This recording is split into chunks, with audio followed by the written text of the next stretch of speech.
कक्षा 10 अर्धवार्षिक परीक्षा हेतु बच्चों में आपको ये कुछ महत्वपूर्ण प्रश्न जो कि पिछले परीक्षाओं में और टेस्ट में आए हैं, मैं उनको आपको हल करवा रहा हूँ।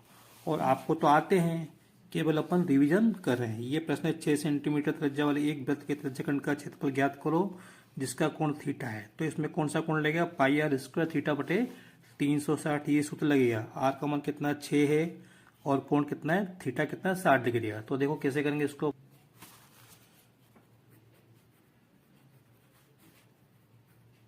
सूत्र कैसे भी लिखो, चाहे जैसा अपने को इसमें दिया है 300 गुणा पाई आर स्क्वायर। ध्यान रखना इसमें क्षेत्रफल पूछा है तो ये इसमें चाप वाला सूत्र मत लगा देना।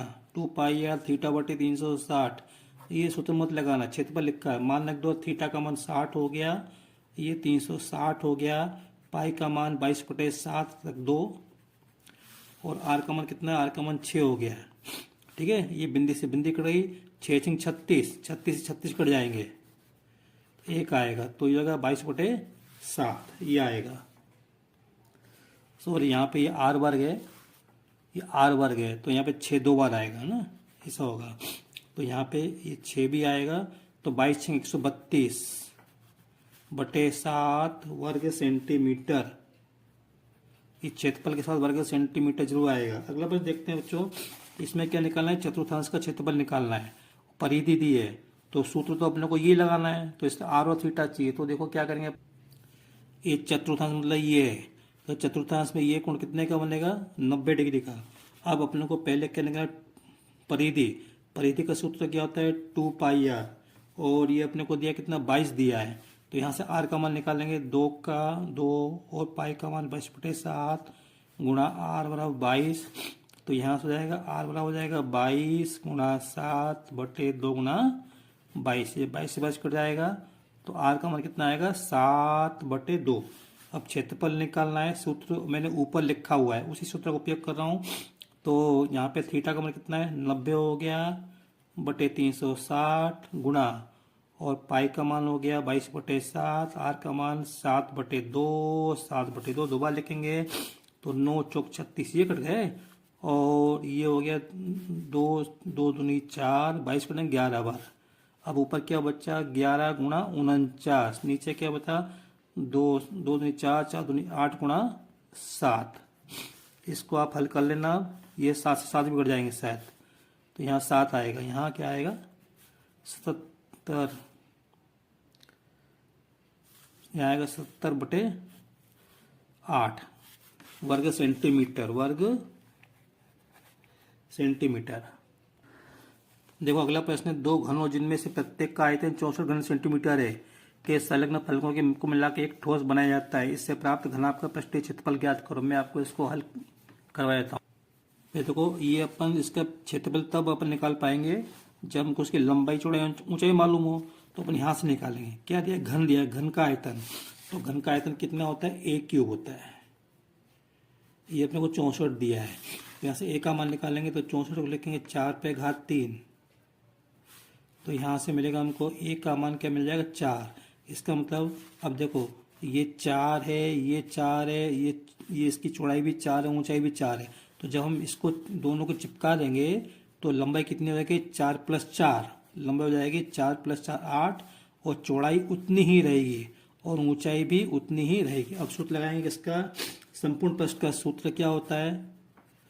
संपूर्ण पृष्ठ का क्षेत्रफल ट्वाइस LB + BH + LH। इसके अंदर मान रख देना और हल कर लेना।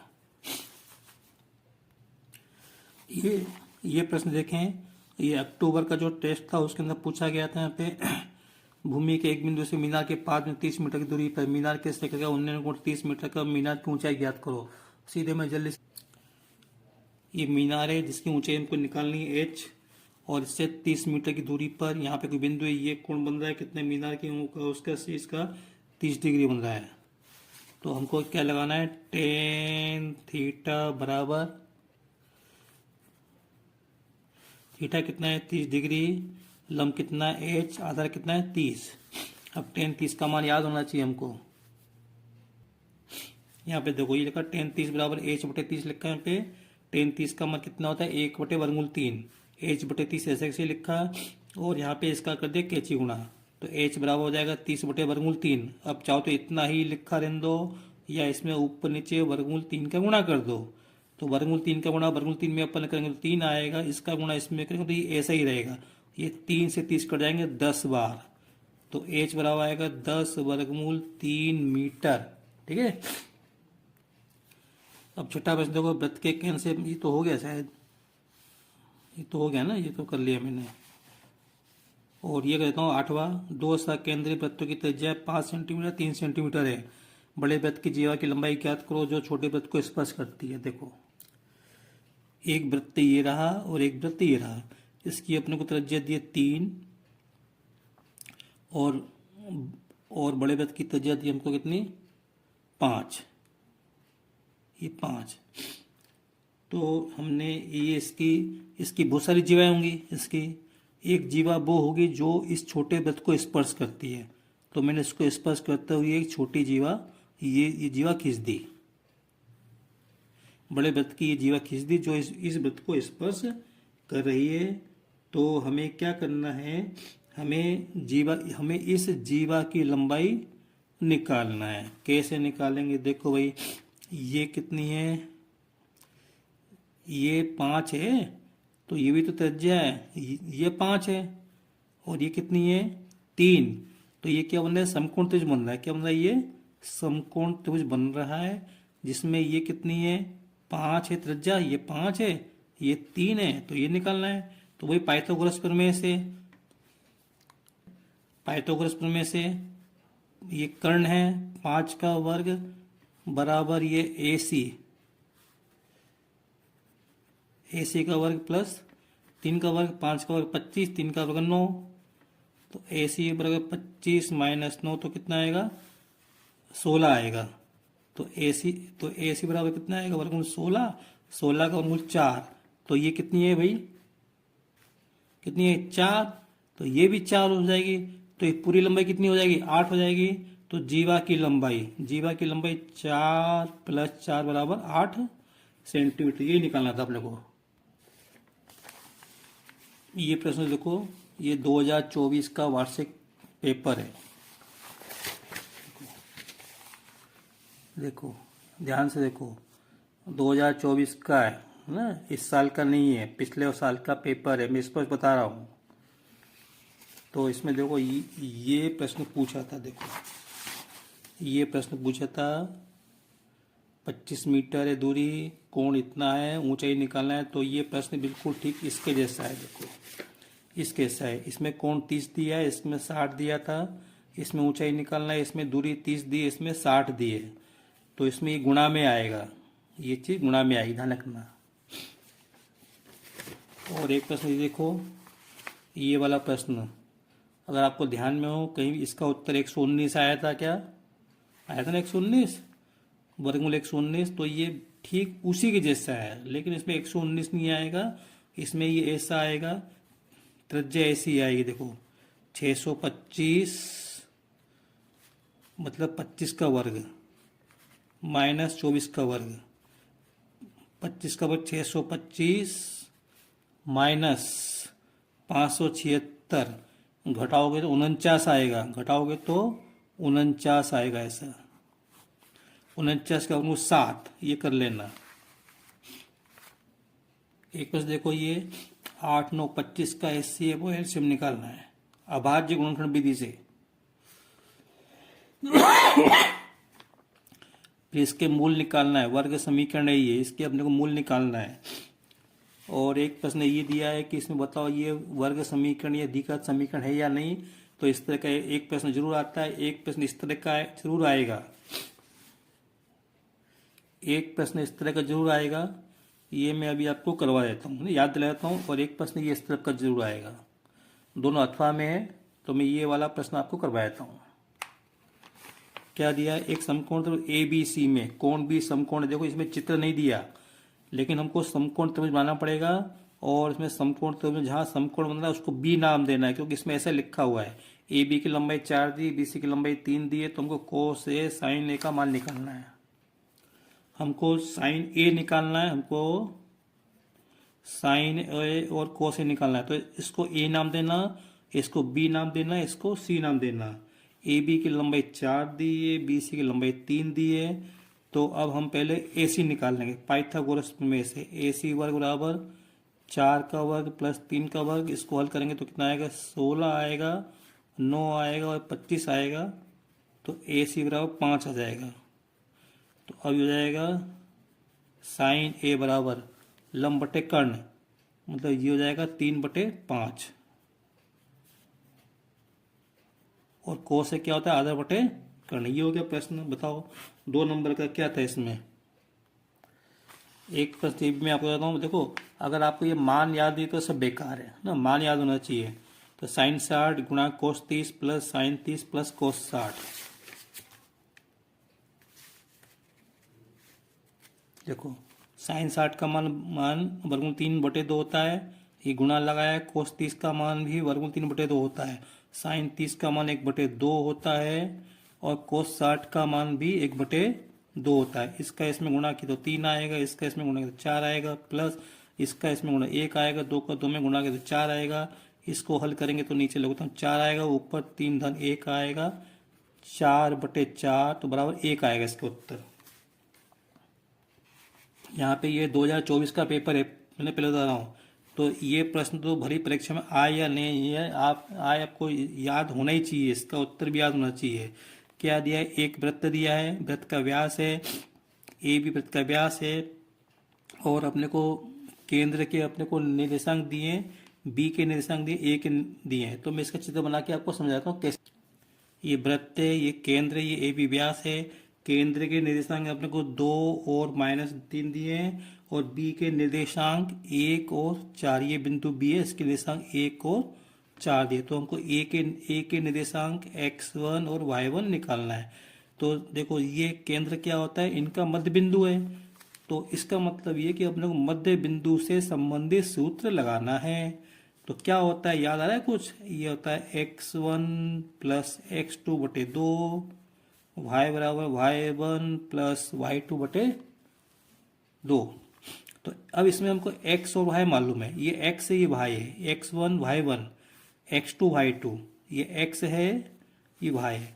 तो x के 2 रखेंगे, x1 के स्थान पे x1, x2 के स्थान पे 1 रखेंगे, बटे 2 रखेंगे, y के स्थान पे -3 रखेंगे, और y1 और y2 के स्थान पे 4 रखेंगे, बटे 2। 2 का गुणा इसमें करो 4, तो 4, इस 1 को इधर पक्षांतर कर दो, इधर बचेगा x1। 2 का गुणा -3 में तो -6, इस 4 को इधर ले आओ तो ये हो गया। तो यहाँ से मिलेगा x1 बराबर 3 मिलेगा, और y1 बराबर -10। तो ये हो गए बिंदु ए के निर्देशांक। बिंदु ए के निर्देशांक क्या हो गए, 3 और -10। ये हमारा उत्तर हो गया। बिल्कुल इसके उत्तर भी याद होना चाहिए आपको। अब ये 2 बिंदुओं के बीच की दूरी निकालना है। ये x1 है, ये y1 है, ये x2 है, y2। दूरी का सूत्र याद होना चाहिए। दूरी का सूत्र याद नहीं तो सब बेकार है।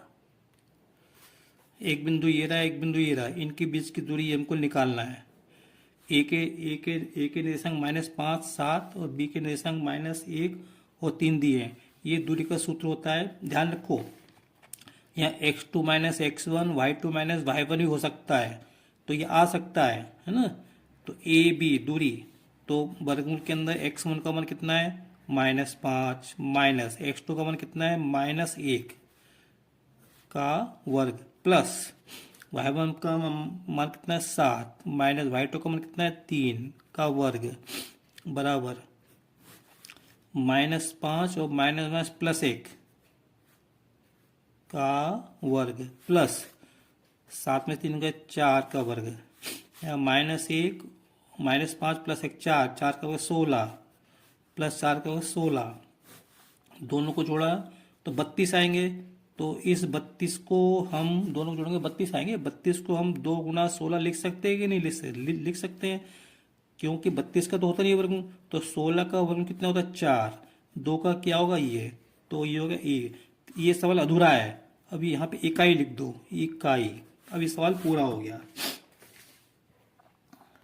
अभी इसके एपी के अगले 2 पद लिखना है। दो पद लिखना है तो अगर हमें ये पहला पद दिया है, दूसरा पद, तीसरा पद, चौथा पद, अगर हम इसका सारबंता निकाल लें तो सारबंता कितना आएगा? 10 में से 4 गए तो 6 बचेंगे। तो इस 22 में 6 जोड़ दो, 22 से 6 28, 28 से 6 34, बस ये हो गए, दो पद हो गए, कितने भी पद लिख लो।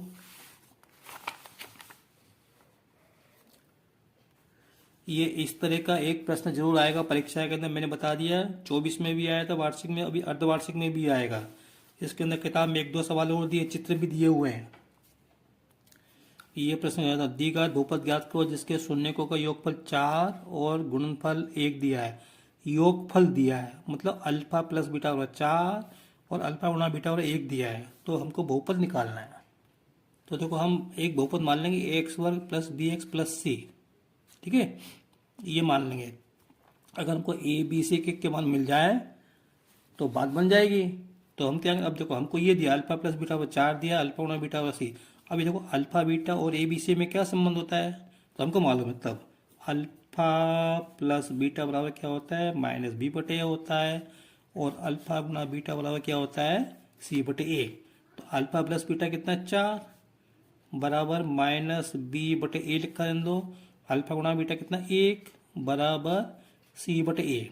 अब देखो 4 को हम 4 बटा 1 लिख सकते हैं, 1 को 1 बटा 1, दोनों के बटे में 1 है, तो इसका मतलब ये ए का मान 1 होगा।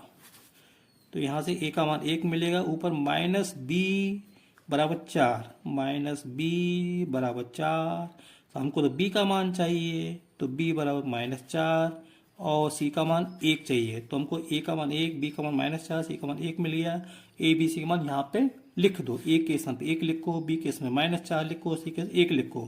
तो ये हो गया 1 वर्ग प्लस -4 एक्स प्लस 1, तो एक्स वर्ग -4 प्लस 1। ध्यान रखना ये बहुपद है, समीकरण नहीं है। तो हमारा ये हो गया। आपको शायद एक तरीका और मालूम हो, आप उससे भी निकाल सकते। मैं आपको याद दिलाता हूँ, वो ये रहा, एक्स वर्ग minus alpha plus beta x plus alpha beta, इससे भी आप निकाल सकते हैं। बस बच्चों, वीडियो लंबा हो रहा है, इतना ही। बाकी आप खुद समझदार हो, करने का प्रयास करना, ठीक है। अगर आपको मेरा वीडियो पसंद आया हो तो इसे लाइक करें और शेयर करें, सब्सक्राइब करें। देखो मैं परीक्षा में आने की गारंटी नहीं लेता, लेकिन आएगा जरूर इसमें से, है ना। Thank you.